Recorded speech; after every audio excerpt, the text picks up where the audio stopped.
Psychology କହିଥାଏ ଯେକୌଣସି ଭାଉଜମାନଙ୍କ ନଜରରେ ସେକ୍ସ ମାଷ୍ଟର ବନିବା ପାଇଁ ହେଲେ ସେକ୍ସ କରିବା ସମୟରେ ଏହି ତିନୋଟି କାମ ଆମକୁ ନିଶ୍ଚୟ କରିବାକୁ ପଡ଼ିବ।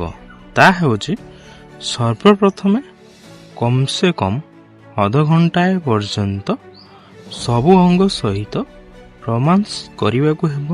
ଦ୍ୱିତୀୟରେ ତାଙ୍କର ବିଆକୁ ଜିଭ ଲଗାଇ ଭଲ ଭାବରେ ଚାଟିବାକୁ ପଡ଼ିବ। ତୃତୀୟରେ 5ରୁ 6ଟି ପୋଜିସନରେ ଧୀରେ ଧୀରେ ରହି ଗେହିବେ ଆଉ ଦେଖିବେ ସେହି ମହିଳା କେମିତି ଆପଣଙ୍କର ଦିବାନୀ ହୋଇଯିବେ। ସାଇକୋଲୋଜି କହିଥାଏ କୌଣସି ସୁନ୍ଦରୀ ବିଧବା ମହିଳା ସହିତ ମନ ଭରି ଏନ୍ଜୟ କରିବାକୁ ଚାହୁଁଥିଲେ ତାଙ୍କୁ ଏହି ଗୋଟିଏ ଜିନିଷ କିଣିକି ଦିଅନ୍ତୁ।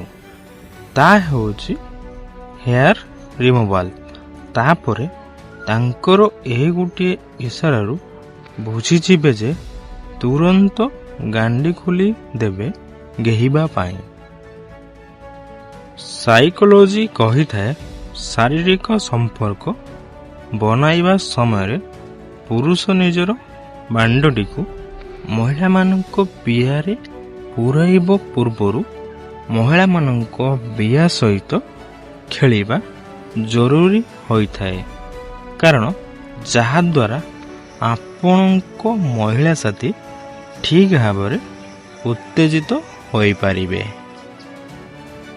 ସାଇକୋଲୋଜି କହିଥାଏ ଆପଣ ଯେତେ ଅଧିକ ଶାରୀରିକ ସମ୍ପର୍କ ବନାଇବେ ଆପଣଙ୍କ ବଞ୍ଚିବାର ସମ୍ଭାବନା ସେତେ ଅଧିକ ବଢ଼ି ଯାଇଥାଏ।